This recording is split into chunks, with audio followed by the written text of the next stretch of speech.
Welcome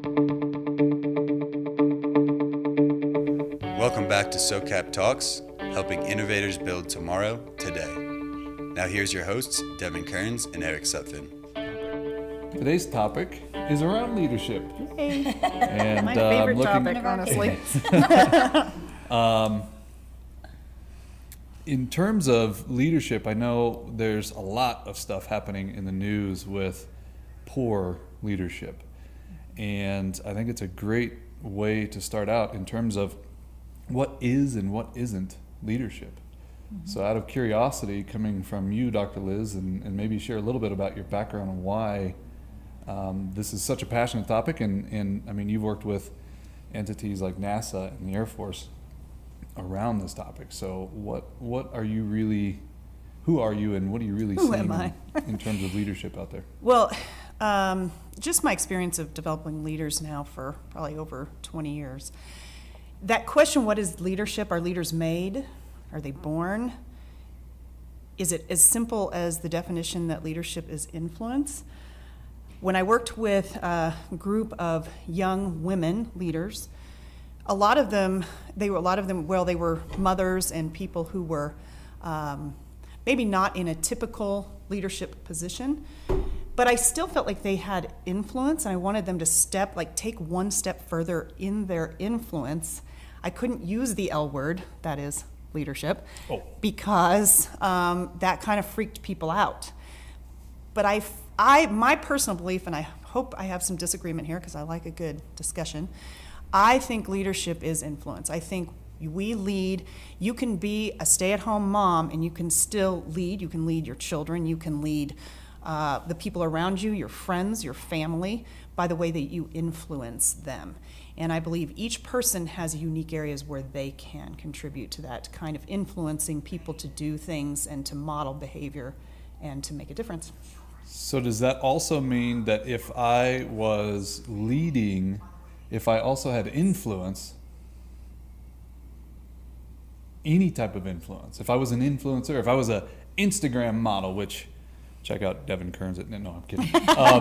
If I was an Instagram model and now I have a level of influence, does that automatically put me in a position of leadership? Therefore, I can step up good or bad because it's around influence? Well, yes, because I think leadership is influence, and it can be good or bad. I mean, I think gosh, one of the best leaders in history, and I hate to use him, is Hitler.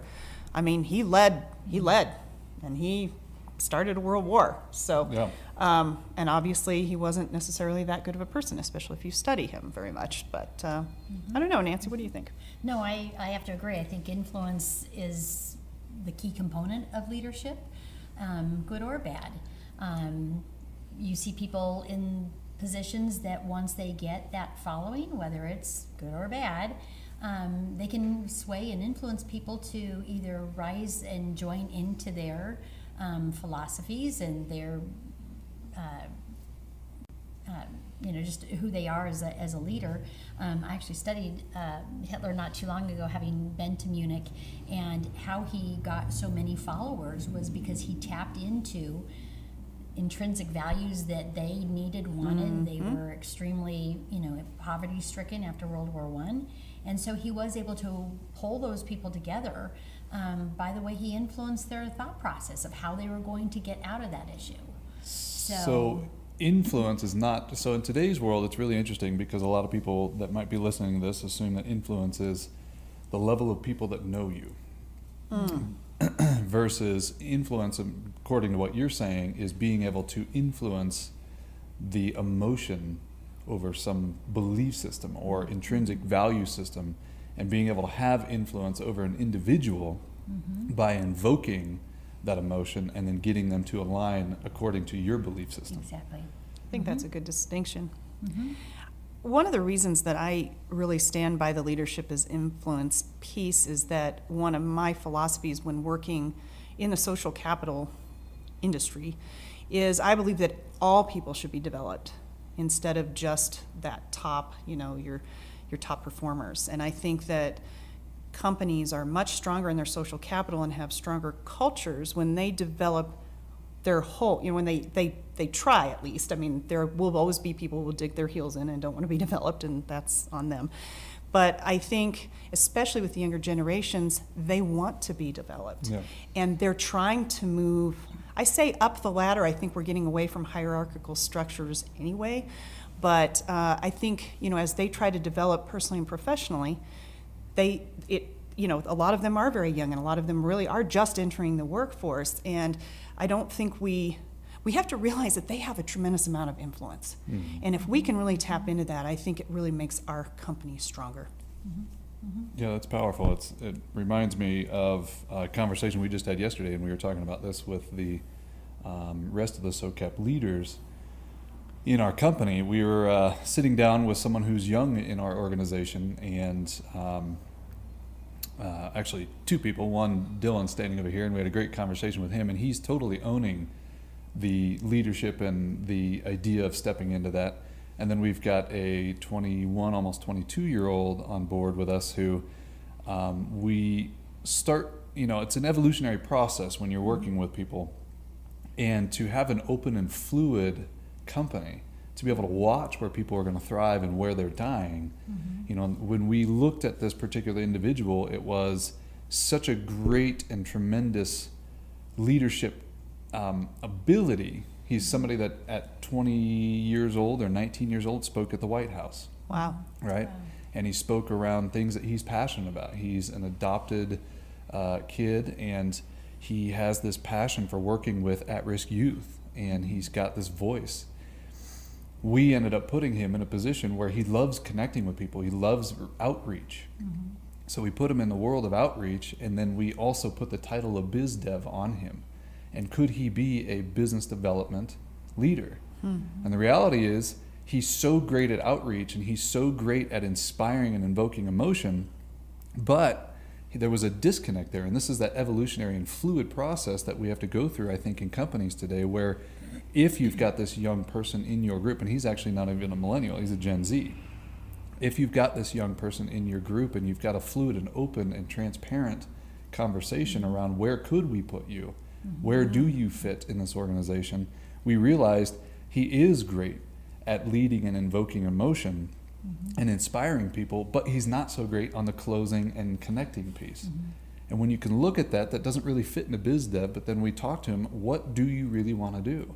And now he's leading a movement with our organization and really going to sit down and pitch to the entire organization on November 7th what he's going to accomplish in a 12-month period, which just happens to be 2018 of November 7th, 2018, where he's going to pitch to us what he's going to do in the next 12 months to inspire 18 to 21-year-olds to vote in the Colorado election for governor, which is the smaller turnout of any other election, right? So he's taking his influence, he's taking his passion for invoking emotion and deciding to step into a leadership role with an intention and using his skill set instead of being in a box. And had we kept him in the box, he wouldn't have thrived. Right. Well, and I think that's what's so important about any organization, whether it's this or stay-at-home moms working within student volunteer programs, is really recognizing and understanding where people's strengths are, where their passions are, and helping them to thrive in that space versus the other way around where we've got this box we need somebody to fit into. Well, you've got 3 out of the 5, so we're going to force you in there anyway. Really identifying those strengths and leadership skills in somebody, I think is just huge. Another, the flip side of that is promoting somebody because they're so technically talented, is say a senior accountant, and they want to continue with their career growth, and so they're promoted to the supervisor. Well, managing people versus crunching numbers are two completely different skill sets. Yeah. And are you setting this person up for failure if you don't groom them before they even step into that role? It's funny, I just worked with a company that, well, not just worked, a little while ago, in the cable industry. And you have these cable techs that are just rocking it and doing so well. and then they get promoted to management and they don't know the first thing about how to do that and how to lead those teams, because the skill set is really, really very different. And that's why I love what you said about identifying strengths. Let's identify those people who actually have the strengths in the leading of teams. You can still influence other ways. I mean, you can be a model as a cable tech and still lead and influence, and that's fine. But I saw it in sales too, and you probably have, Devon, where you get the best sales guy, he's bringing in all the numbers, and then all of a sudden you promote him to be a sales manager, and they don't do that well because that's not the skill set that they have. That's right. And so we developed some just very basic things to help people step into that kind of managerial leadership position that we hope is super practical that everybody can do. If they get put in that management position, and hopefully it will help them develop. But there are just certain people that do better in those situations than others. Absolutely. And I think that as a team for Socap, to have somebody like Dr. Liz on staff to help with that before you push somebody into a position that they're not prepared for, they're not ready for, may not even and may not ever be. Yeah. They may not ever be that person. Yep. They may just want to stay as a good cable tech. Just feeling that pressure that, well, it is a promotion, I'm getting more money, so why wouldn't I take it, when they're in it for 30 days, 60 days, and they're hating every moment of it. So what's interesting about what you guys are saying is I look at, as I've worked with now thousands of people in terms of not just developing leadership, but sitting down with people who have been put in positions of leadership where they may not have wanted to be there. And or the irony is they're making less on salary than they were in commissions, particularly in the case of sales, Yes. right? And yet they're so proud to get that next title because inherently people love moving up. And do we need to change the conversation of advancement means moving up the ladder when in service of the company itself, the entity, advancing somebody who has a great skill set but may not be a great leader is something that needs to happen. But if I advance the person who's been there the longest or the person with the greatest skill sets, recognizing them by advancing them into a position of leading others, is that a fundamental disconnect that's happening in companies that paralyzes the actual growth of the entity? Absolutely. I think for you to have such an open, candid conversation back and forth with this young gentleman to find out, are you comfortable with this? Is this something that you might be interested in? That doesn't happen very often. Not in my experience have I seen people have that type of dialogue. So rarely when you do, and then it's like, wow, that manager is really looking out for the best interest of that individual. Well, and I also think that millennials and Gen Zs, they don't look to titles as much as long as they are being reaffirmed in significant ways, and I say significant. So what would a culture look like if you were absolutely in your area of strength, regardless of position? I know that Google does this, that as a leader, it's not a hierarchical move. They don't get more money. They just have to serve. And I hope we will get to talking about good leadership traits later in the show. But I think that our structures have to look really different now. And one of the things, I went to a conference not too long ago, and I love this. They have this whole system of recognition where everyone in the company has a certain amount of money that they cannot give to themselves. But they have a certain amount of money throughout the year that they can give to people who do a good job at what they're doing. And it allows people to be recognized, not just the big leaders that are the showy people, but it's that person who, man, they got all that data crunched for you on time and did it well, and that made you do better in your project. And they get to give out this money throughout the year, and by the end, and they've also shown that it's much better than a yearly bonus, because a yearly bonus lasts about, the good feeling of that lasts about 6 weeks. But if you're doing these constant pieces of recognition for good work, and yes, it's monetary, but that's fine. I mean, I think that's awesome. And they actually have what they would have put in bonuses, and they just give that out to everyone has some, so that they have to use them by the end of the year. And I think that might shift this whole, that we automatically have to be in this titled position. Promote to a Yeah. title instead of recognizing for the hard work and Yeah. recognizing for getting shit done. Yeah. Yeah. So let me give you an example of how a program like that cannot work so well. Okay, good. I like the anti. True story. Worked with an organization and they came out with these ACE awards. And it was really to recognize people for going above and beyond their normal positions. And they had previously been awarded fairly easily, but it was for that very reason, to recognize this isn't normally within your job description, but you went out and spent 6 weeks doing college recruiting, So gave this person this ACE award. Well, then they wanted to revise it and revamp it. New leadership came in, and the bar was so high that people were, it was almost more defeating and discouraging to managers to even attempt to go through the process for the $1,000 bonus, that it completely diluted and diminished the value of getting that reward, because the standards had been changed to a point where, yes, it should be something outside of your normal routine job, but it really came to a point where managers were like, it's not even worth going to beg and borrow, steal, grovel to the CEO for $1,000. Well, that's a good example. So I When think it wouldn't work? Yeah, so I think having it well designed, Yes. really making sure that it targets the right types of behaviors and what those guidelines look like. Is it micro instead of macro? See, that's what I was going to say. I think that's the difference. In this case, you are supposed to give them out every month, and it doesn't have to be for something that's crazy awesome. It's just, Yeah. hey, you did your job and you did it well, thank you. Right.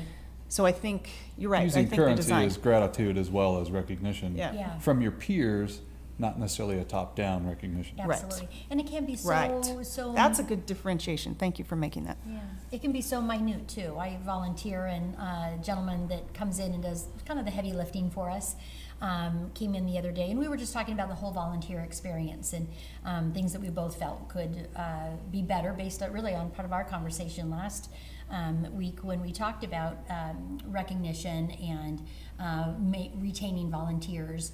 And he got choked up when he told me that one of the other organizations he supports just gave him a thank you card. Aw. There wasn't a Written, probably. It was written. Which there is was awesome. no Starbucks gift card in it. Nothing. He got teared up. Yeah. And I'm, 65-year-old man who that's his pleasure in life at this point. He's retired, so he gives to probably 3 or 4 different organizations during the week. And he was choked up just because he got a handwritten card. So this brings up a good point, because not everybody likes to be appreciated the same way. Yes. And there is a book, The 5 Languages of Appreciation, it's written by one of the guys that did the 5 love languages. And he goes into, it's different kinds of recognition that different people like. Some people would hate to be called up in front of a group and recognized, and others would just live for that, right? Like me. Right. Yeah, so Actually, I'd rather be Across doing the the stage. recognizing. That's what my reward is. Yeah. there you go. So I think we do need to keep that in mind, that Yes. my example was with monetary, but I think you have to kind of keep in mind, what do people really appreciate? And that's where good leaders get to know their teams and know what Absolutely. they Yeah. enjoy and what they need. Yeah. Know your So- audience. Circling us back around, we had to steer off there for a minute to really recognize that recognition is important, not necessarily advancement in terms of leadership. And on the topic of leadership, if we're not advancing, but we're recognizing for the hard work, and we're really seeking leadership who would advance in a company, and or instead of advancing, is it important to look for great leadership and bring them in to continue that process of recognition, as well as motivation, as well as everything that comes along with leading these teams and companies? What is important to look for from your team to advance that person into a leadership role, and or what is important to look for in terms of bringing somebody in who makes a great leader? I feel like empowering employees to, in addition to the recognition, but empowering them to do what they really want and love to do. That's where they're going to, really thrive and be successful. Again, going back to here's the job description, get somebody into the box versus hiring somebody, recognizing all of the different talents and skill sets that they bring, and then empowering them to influence the organization. So, prime example, I've got a client who has a landscape business, and they hired on an intern for the summer. He's fluent in Spanish. They've got a big population of employees who speak Spanish. He's actually gone out to the shop, out into the field, and gotten to know them on a personal basis. Speaking Spanish certainly helps, but he recognized that there were some operational issues going on where they weren't bringing the tools into the shop to get repaired because it took too long, and then they couldn't get the hours of work, so they were jimmy rigging their own tools. So here's a guy, in school, going for his MBA, took it upon himself, had that initiative to go out and find how is the organization working? Good things, bad things? How can I make a difference? How can I make an impact? And he is a millennial.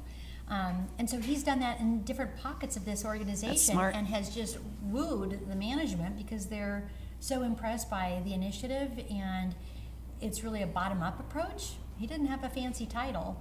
He's just an intern. So when we talk about influence and I think, recognizing and leadership, recognizing but empowering are both two really important traits. And I think that speaks to empowering and helping everybody step into their personally best place for leadership. Right. I think there's a different question that we maybe want to talk about, which is if you really are looking for leaders to lead groups, okay, so this gets us past the influence piece, which, and now I'm going to sort of contradict myself, what I said at the beginning, but I think there are certain people that you do help step into a leadership position where they're actually leading a team. And I think there's certain characteristics that help people there. I have found two that are really critical. One is, well, actually three. The first one is a real sense of humility. So when I say real sense of humility, meaning humble people don't put themselves down. Humble people absolutely know what their strengths are, they're confident in them, but they don't see their strengths as better than everybody else's. So I think it's that realistic humility is the first thing. Mm-hmm. I think the second thing is being a servant leader, which means empowering people. So how do I help people really step into what they're good at and step into their strengths? And then the final thing is authenticity. Being very real about who they are and what they have to offer without any condescension. So. Mm-hmm. Specifically, when you're hiring a leader or looking for characteristics that make a great leader, what are those? I would say it would be humility, being a servant leader, and being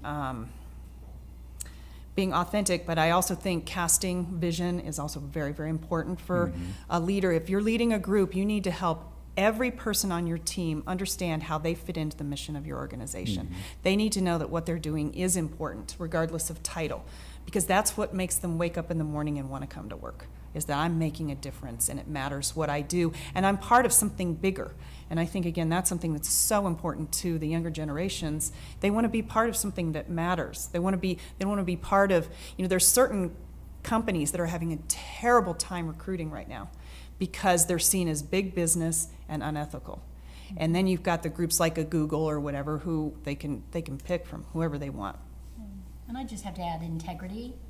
I think is so, anyone that I work with, whether it's going to a doctor's office or, store, wherever, when I'm not seeing that level of integrity and respect and professionalism, especially in a position of leadership, I can't follow anyone who doesn't have a good, strong sense of general respect and integrity. It just doesn't. Look at the Weinstein stuff that came out, and different people that we find out that I didn't do that, and then we found out that they did, and they're done. It's better. The ones that actually own it right up front actually do a little bit better than the ones Or that you've got don't. Bill O'Reilly paying out $32 Oh, my million goodness. and has, factual information that that's false allegations. And I'm thinking, and you're paying $32 million So for what is it about these folks that allows us to put them in the position of leadership? How do they end up there if what you're telling me, leadership is based on being a servant leader and integrity and everything else, and yet time after time after time we see shitty leadership, and then it ultimately comes out. Yeah. But we're talking several decades now of leaders. It's But greed. It's yeah. flat out greed. So that determines leadership? No, I think longevity still is about what we just talked about. Those that are leaders over time. If you look at Billy Graham, and regardless of your feelings about his religious views, he has advised, I think was Dwight D. Eisenhower his first president, he advised. He has been a leader. He has all the things that we have just said, and he, through every political group, he has led those presidents, and he has advised them. And I think longevity is one piece, but there's also, people can influence, and you can do it with a hammer for a while. It works. I mean, like we talked about with Hitler, it can happen. A Weinstein, man, everybody was afraid to say stuff about him. I mean, he intimidated them. And that is one kind of leadership, and unfortunately it does work. I don't think it works in the long term, and I don't think it creates good working environments, which is what we're after, right? Don't call him out soon enough. Oh, I know. With Weinstein, don't call him out soon enough because they're part of that gravy train. Yep. Their income is dependent upon how well they align with him or how often they turn another cheek. So we're talking about some extremes here, and yesterday we were sitting down with a guy who works on negotiation for sales teams, and he was talking about a company that he used to work for where they had a merger and acquisition take place, and as those companies merged, they brought in a new CEO. The equity firm brought in a new CEO. They didn't use anyone to assess this person's leadership skills, and he pretty much demolished not one but both entities through his leadership. Wow. Unintentionally, right? So he wasn't necessarily a Harvey Weinstein. He wasn't a jackass doing a bunch of horrible things to people, but he just lacked poor leadership skills. Do you think that being a servant leader, I mean, I could want to serve people all day long. I meet people on the street all day long that are great servant leaders, but if I put them in charge of $100 million company, it could crumble. Well, yes and no. See, for me, servant isn't going out and doing anything for everybody as soon as they need it. To me, being a true servant leader is knowing your team and then empowering them, because that is how you serve them. So maybe my terminology is a little confusing. So how would you change that away from the fluffy feel-good factor of servant leadership, and what would you say the characteristics are like what you described? What other ways is it vision combined with the ability to recognize talent and motivate talent and inspire talent? Absolutely. And I think that maybe we should just use an empowering leader. Maybe that's better. But keep in mind, empowerment isn't all about telling you everything that you do well, which is important, but it's also holding you accountable to goals and knowing your team and knowing where their strengths are and working together with synergy, which I know is not a word you enjoy, but I love that word. I just love it when people really, when all their strengths are working together and they synergistically create something more than 1 + 1. Yeah. And I think that an empowering leader is not somebody, I mean, I think of some of the best leaders that I've had were the ones that will tell me when I'm doing well and when I need to change things. And I had a leader who probably is one of the best leaders I've ever met. It was a woman, and I remember after we had a corporate change that I was really upset about, and I'm one of these people that wears my heart on my sleeve. And she called me in her office and she said, if you're going to go to the next level, you need to not get so emotional. And she said, people enjoy you when you're so positive and upbeat. But she said, the reverse of that, when they see that you are upset, it wrecks what's going on here. And so when I'm saying empowering, she was empowering me, but she was not it wasn't like she was making me feel good. I Yeah. mean, she was telling me, I care enough about you to let you know how you're coming across. She wasn't always giving you a trophy. No trophies for everybody. And sometimes it was a swift kick upside the head, but it was with the intent of growing you. But Yes. that, I think, is what makes it for a good mentor, a good leader, someone who's going to identify all of the different skills and talents that you may have, but recognize if you want to succeed, these are the things you're going to need to do or not do. I think one of the interesting things I've learned from JP Flom with Green Peak Partners, who assesses, the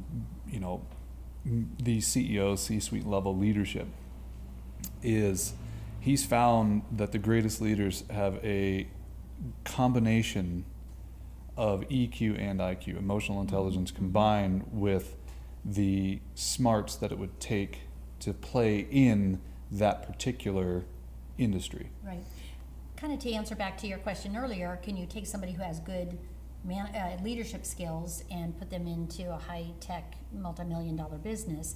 Not necessarily. That doesn't make them a bad leader, but they need to be in the right position. You can have a kid in high school who has influence and leadership skills with no title, no pay, nothing other than a sports team, captain of a sports team, or just carries that charisma, the emotional IQ, it has the integrity, the honesty, the humility, all of those personal characteristics with Is nothing other to self-aware. gain other than to influence other people and create a positive environment, whether Yeah. it's work or play or volunteer. It was also interesting. So when you're talking about taking a great leader and putting him into tech, he actually found that in many cases it does work out as long as the person has a trajectory. So in other words, there are individuals who function at an average level, and then there are great people who may be put into positions of leadership that have an upward trajectory in terms of growth, developing themselves, that emotional intelligence combined with IQ. And if they always have a trajectory, and one example was he was working with a company that was looking for a CEO in the gaming industry, Las Vegas slot machines and all this other stuff. Typically, they have a tendency to, I don't know if this is the right word to use or not, but inbreed, right? Pull people from other gaming spaces. There happened to be a gap in the interview process where the normal person wasn't the right person interviewing, and they were interviewing a CEO from a completely different industry.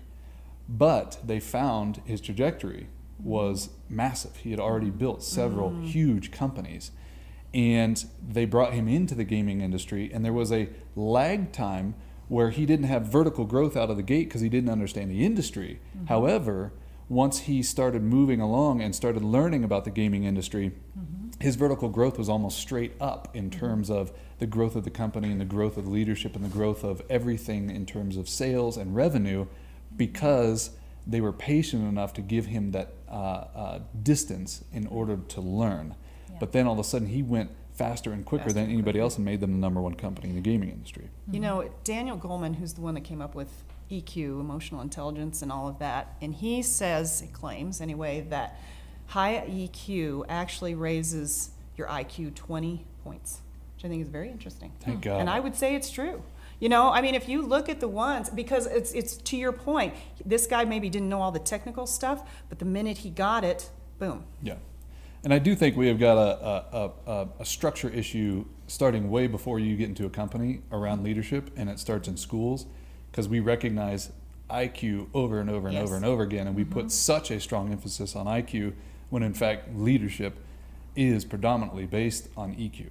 And Yeah. like we talked about in our millennials show, the younger generations are lacking in that, largely because of the way they are socializing right now is through technology and through, you know, a lot of how they portray themselves is how they think people want to be portrayed, and they're living double lives and being dishonest. I say dishonest in that they're presenting two different things. They're fracturing themselves. My And real life versus my social media yeah, life. exactly. And I think helping them really learn the skills for EQ, and they can be taught. Now, there's certain people that just have it in spades. They just do. They get Thank it. you. They're Thank wise. And then there's those who don't. Yeah. And so, but I think you can certainly sharpen the level of that with Yeah. anyone. So one of my favorite human beings on the planet, and the more I get to know about this person, the more I truly respect him as a leader, and I strive to come from his space, not only as a visionary, but as a human being, and it's Richard Branson. Yes, I love This him. guy is incredible, and he, fortunately, he not only walks the talk in terms of his leadership, and I have seen this not necessarily personally, but through JP, the gentleman I was just talking about, and another buddy, Jeff, who've been on the island with Branson. And as an example, being that servant leader, there's an entire article here in the Entrepreneur magazine where he's talking about really money isn't the thing he's searching for. In fact, he didn't even start out thinking about that. He started out with a mission that mattered to him back when he was wanting to create a magazine and be an editor of a magazine in the Vietnam War, and his passion behind not wanting to move forward with this. And that led him and motivated him and moved him. And today, taking those micro steps like buying a 747 to start Virgin Airlines, but then being that servant leader and constantly looking at those strengths and constantly looking at how do I inspire people through my actions first, and then how do I really show up for people. And he talks about take the time to take a selfie with somebody, right? If you are an influencer, if you are that person that people look up to, take 30 seconds and say hi and thank you. And it's just the way he comes, the way he approaches life. And I think a large part of it comes from this quote that's at the top of a picture here, where he says, "Nobody ever learned anything by listening to themselves speak." I love And if that is a value to you, then you really start to see the world a little bit different, right? Being a leader that listens, you begin to really develop the skill set of having emotional intelligence and how you show up to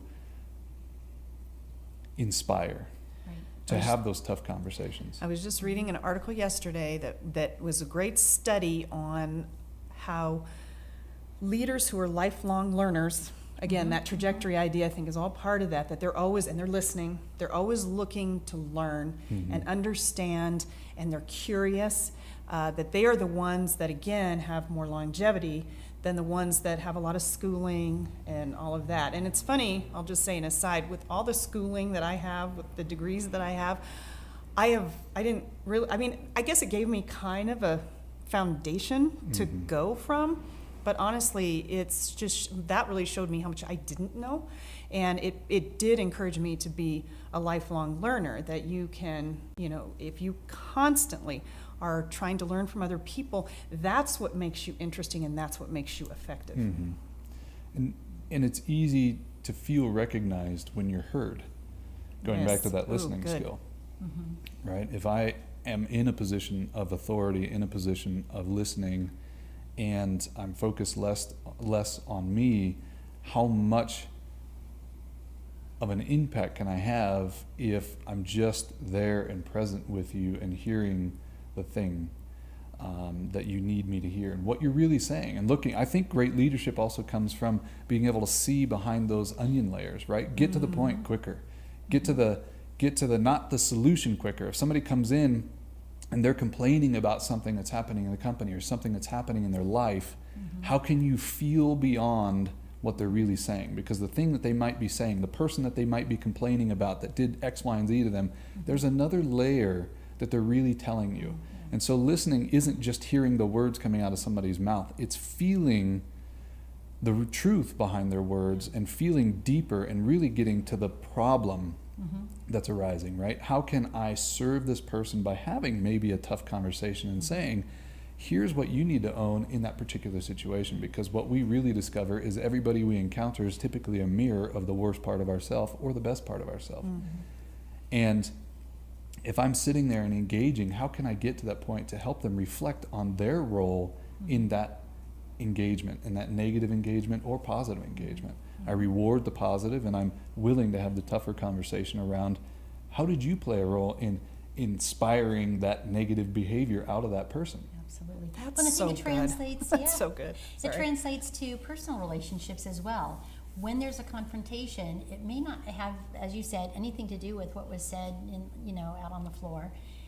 There's an unmet need there. Mm-hmm. And that's what you need to listen for, is that person not feeling respected. Yeah. It's not that so-and-so said this or that, it's that it's an ongoing need of feeling, of needing to be heard, needing to be respected, and if that's not happening, whether you're a supervisor of 3 or, hundreds, recognizing how everyone is wired so different.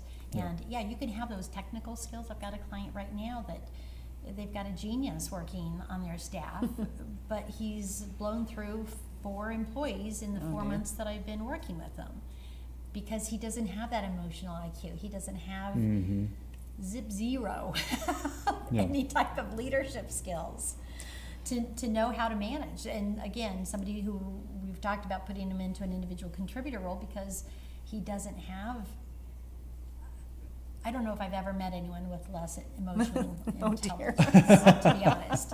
And so it's a challenge. How do we reconcile this? If we need that technical knowledge, that genius, as they claim him to be, without annihilating the rest of the workforce. Mm-hmm. One of the first skills I train on when I train leaders is listening and being curious.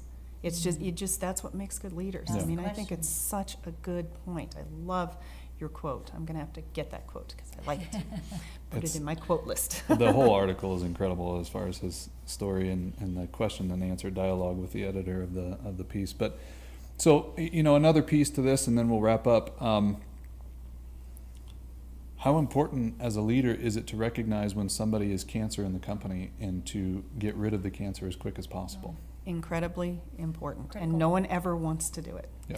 But they bring everyone else down. And I mean, I think you owe them time to talk with them and put them on some kind of a development process to help them to make sure that the warning. the warning.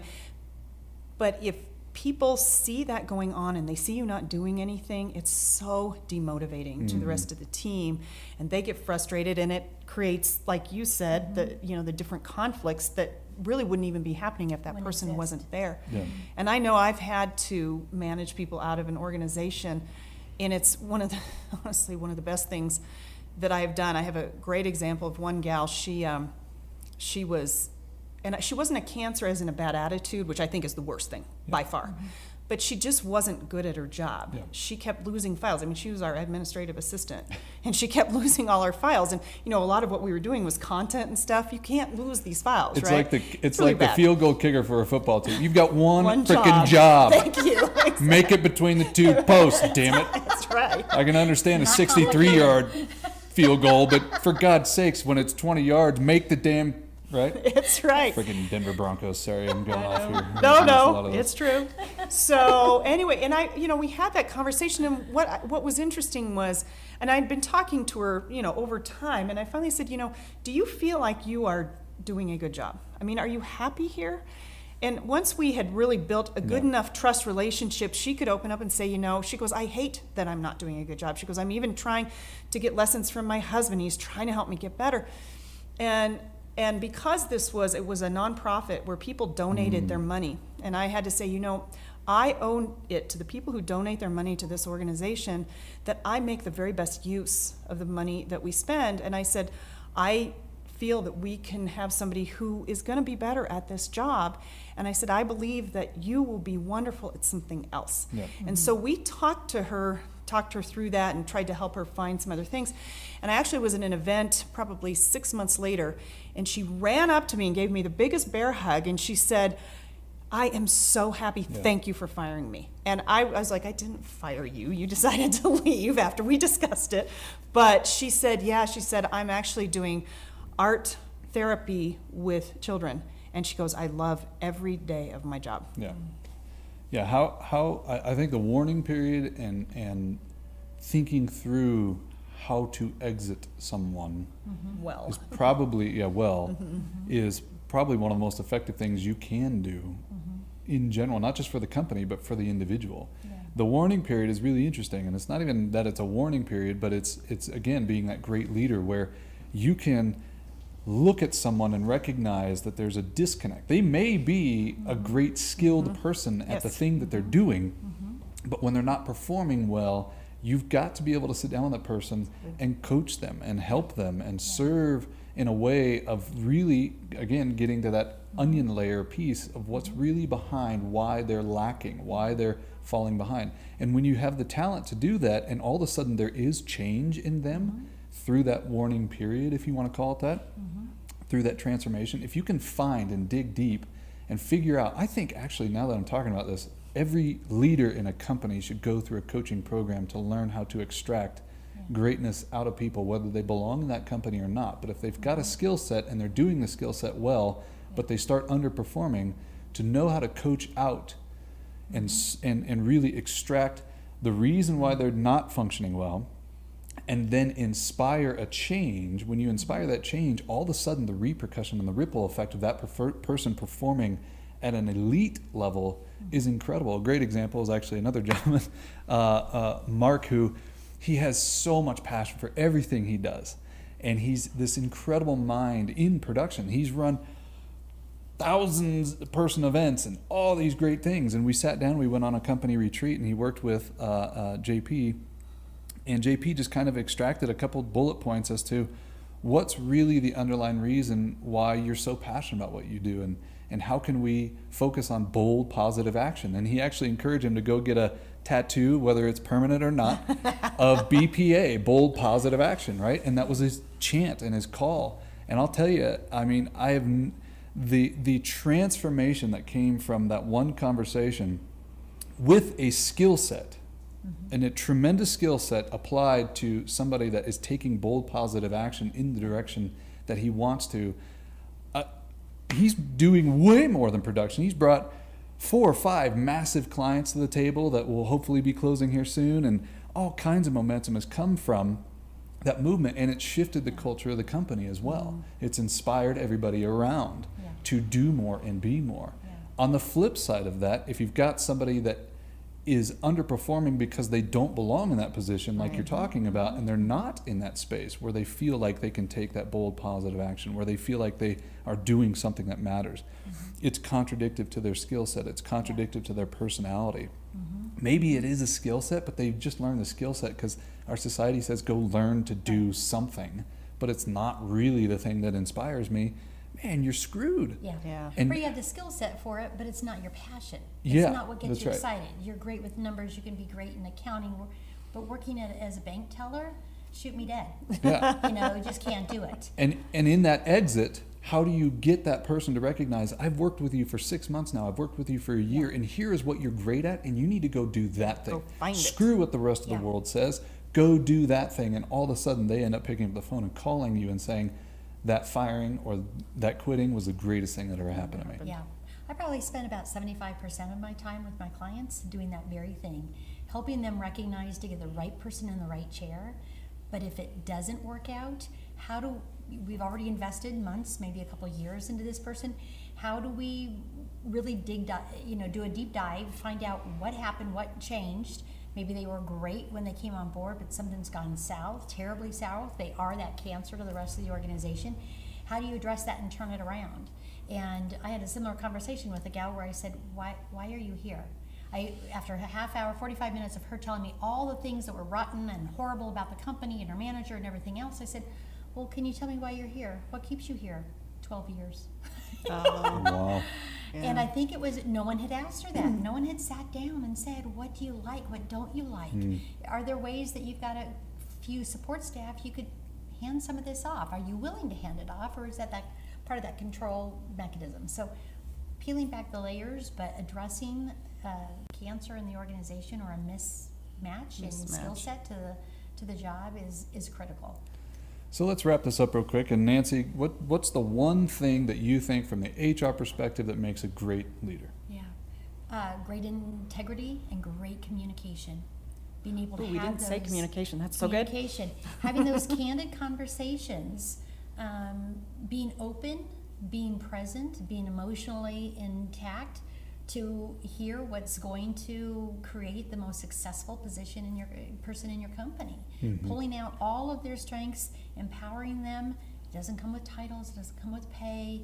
It comes with really recognizing what that person needs to succeed. One of the best quotes that I was ever given from a mentor of mine said, "You will only succeed as far as your manager wants you to."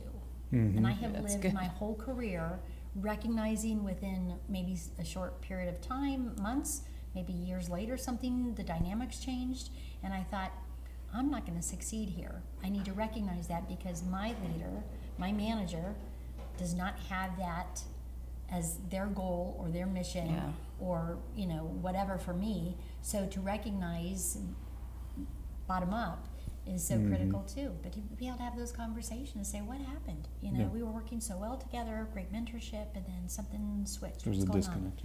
Yeah. Awesome. Communication. Dr. Liz, how about you? I would agree with it's hard to pick one. I think being able to empower people, which includes the listening piece, it includes finding out what their strengths are, surrounding you with a team that are working in their strengths at least 80% of the time. I mean, obviously every job you have to do things you don't love. But what? But hopefully it's not a huge percentage of that time, right? There's just a few things. And then I just think passion. I mean, I have been around leaders who had no passion and I didn't want to do anything for them. And I think it gets kind of to circle back to the beginning of our conversation. I think people who have great influence have great passion. And it may be the wrong kind, and it may be selfish, and it may be whatever, but they are able to get people on board and emotionally. And I think that's really what adds kind of the fuel to organizations moving forward, is that passion and mission. And when people know that they're a sincerely important part of that, I think that's really what helps build their social capital.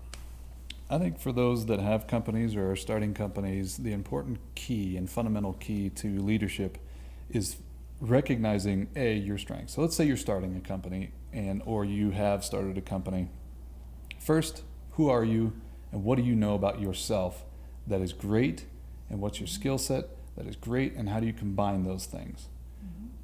Don't put yourself in a CEO position if you do not have CEO characteristics. Just because you started the company doesn't make you the CEO. Ooh, that's a good point. Right?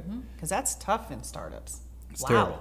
Now, there's one job as a CEO when you do find that right fit as a CEO is to do nothing but hire a talent. And that comes directly from people who do this on a daily basis. Again, JP's come up a lot here because he's an exceptional leader extractor.